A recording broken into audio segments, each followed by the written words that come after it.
Assalamualaikum warahmatullahi wabarakatuh. Perkenalkan, nama saya Rosnani dari kelas 12 IPA 3. Saya akan menjelaskan tentang materi evolusi. Evolusi adalah suatu perubahan pada makhluk hidup yang terjadi secara berangsur-angsur dalam jangka waktu yang lama, sehingga terbentuk spesies baru. Sedangkan berdasarkan ilmu biologi, evolusi merupakan cabang biologi yang mempelajari sejarah asal-usul makhluk hidup dan keterkaitan genetik antara makhluk hidup satu dengan yang lain. Kemudian, awal mula makhluk hidup dari beberapa teori sudah ada, yaitu Charles Robert Darwin. Charles Robert Darwin bukanlah orang yang pertama kali mengemukakan teori evolusi. Sebelumnya telah ada tokoh-tokoh yang pernah mengemukakan teori evolusi tersebut, yaitu pertama Anaximander 500 sebelum Masehi, yaitu manusia berevolusi dari makhluk akuatif mirip ikan yang pindah ke darat.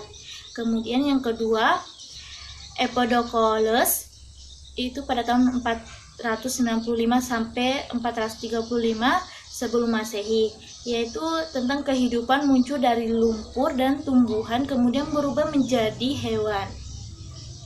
Kemudian yang ketiga, Erasmus Darwin pada tahun 1731 sampai 1802, yaitu tentang kehidupan berawal dari asal mula yang sama dan bahwa respons fungsional akan diwariskan pada keturunannya. Kemudian yang keempat, Sir Charles Lyell pada tahun 1797 sampai 1875, yaitu permukaan bumi yang terbentuk melalui proses bertahap dalam jangka waktu yang lama, bertentangan dengan pendapat kebanyakan yang menganggap bumi itu masih berusia muda.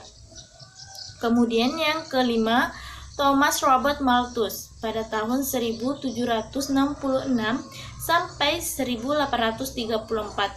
Ini tentang tidak adanya keseimbangan antara penduduk dan bahan makanan.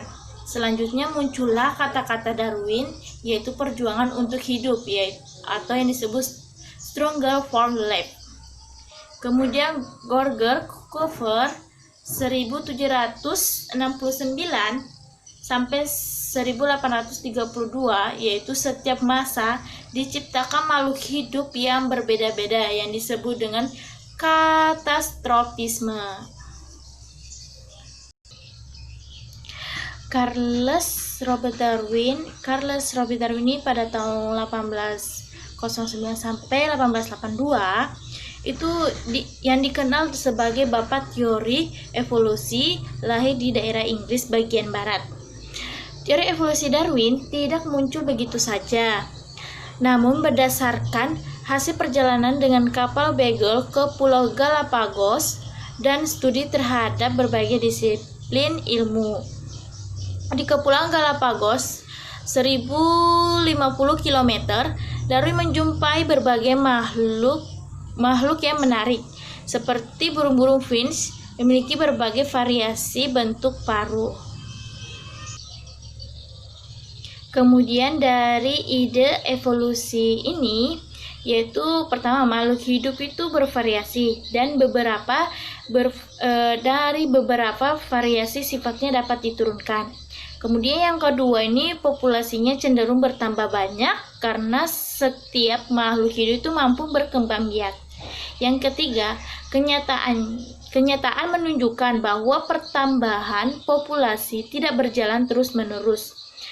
Yang keempat, individu-individu berkompetisi untuk memperoleh sumber daya agar mampu bertahan hidup. Yang kelima, sifat-sifat yang diwariskan milik beberapa individu membuat mereka dapat bertahan hidup dan bereproduksi pada keadaan lingkungan tertentu. Nah, Kemudian yang keenam ini, akibat dari seleksi lingkungan tersebut hanya individu yang adaptif terhadap lingkungan yang dapat hidup dan menurunkan sifat-sifat adaptif tersebut. Charles Darwin mengemukakan teori evolusinya secara lengkap dalam buku yang berjudul On the Origin of Species by Means of Natural Selection, yaitu asal mula spesies yang terjadi melalui seleksi alam, yang diterbitkan pada tahun 24 November 1859.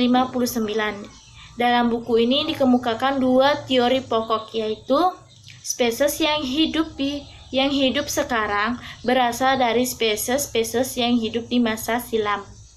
Yang kemudian yang kedua, evolusi itu terjadi melalui seleksi alam. Kemudian yang kedua, teori Lamarck. Perubahan itu suatu individu yang disebabkan oleh lingkungan dan bersifat diturunkan. Ini menurut teori Lamarck. Karena contoh jerapah ini memiliki leher, contohnya jerapah memiliki leher yang panjang karena kebiasaannya memakan daun-daunnya dari pohon, diduga memanjangkan lehernya untuk dapat mencapai pohon yang semakin tinggi. Adaptasi dengan memanjangkan leher diwariskan kepada generasi berikutnya. Kemudian perbandingan antara teori evolusi Lamarck, Weismann, dan Darwin. Nah, pertama teori evolusi Lamarck versus teori evolusi Darwin. Ini mereka tuh sangat bertentangan.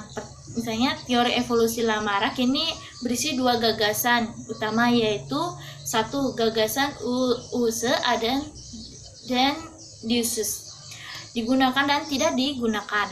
Nah, bagian tubuh yang digunakan secara intensif untuk menghadapi suatu lingkungan tertentu akan menjadi besar dan kuat. Sementara itu, bagian tubuh yang jarang digunakan akan mengalami kemunduran. Yang kedua itu sifat atau ciri-ciri dari lingkungan dapat diwariskan kepada keturunannya. Contoh seperti gambar di samping ini. Misalnya teori Lamarck, yaitu contohnya moyangnya jerapah itu mungkin berleher pendek. Kemudian itu menghasilkan jerapah ini selalu berusaha mencapai daun yang tinggi sehingga lehernya itu seringkali tertarik ke arah yang agak memanjang. Kemudian akhirnya keturunan berikutnya itu leher jerapah ini lebih panjang dari moyangnya. Sedangkan dari teori Darwin, yaitu panjang leher jerapah itu bervariasi, ada yang pendek dan ada yang panjang. Kemudian yang leher pendek mati, hanya jerapah yang berleher panjang saja yang menghasilkan keturunan. Kemudian hanya jerapah yang berleher panjang yang mempunyai kelangsungan hidup saja. Kemudian yang kedua yaitu teori Darwin versus teori Weismann. Itu sebenarnya Weismann ini tidak menentang pandangan Darwin, tetapi lebih menjelaskan pandangan Darwin mengenai seleksi alam. Weismann ini berpendapat bahwa perubahan sel tubuh karena pengaruh lingkungan tidak akan diwariskan kepada keturunannya. Evolusi menyangkut bagaimana pewaris gen-gen melalui sel-sel kelamin. Artinya, evolusi adalah gejala seleksi alam terhadap faktor-faktor genetika. Kemudian sifat-sifat leher panjang atau pendek jerapah itu dikendalikan oleh gen. Gen untuk leher panjang itu bersifat dominan, sedangkan gen untuk leher pendek itu adalah resesif. Karena jerapah berleher pendek tidak mampu beradaptasi dengan lingkungan, maka jerapah ini akan punah. Kemudian yang ketiga, teori evolusi Lamarck versus teori evolusi Weismann. Lamarck ini berpendapat bahwa makhluk hidup itu beradaptasi terhadap lingkungan yang melalui perubahan pada organ tubuhnya. Kemudian sifat atau fungsi organ tersebut diwariskan kepada keturunannya. Menurut Lamarck, nenek moyang itu menjangkan tidak bertanduk.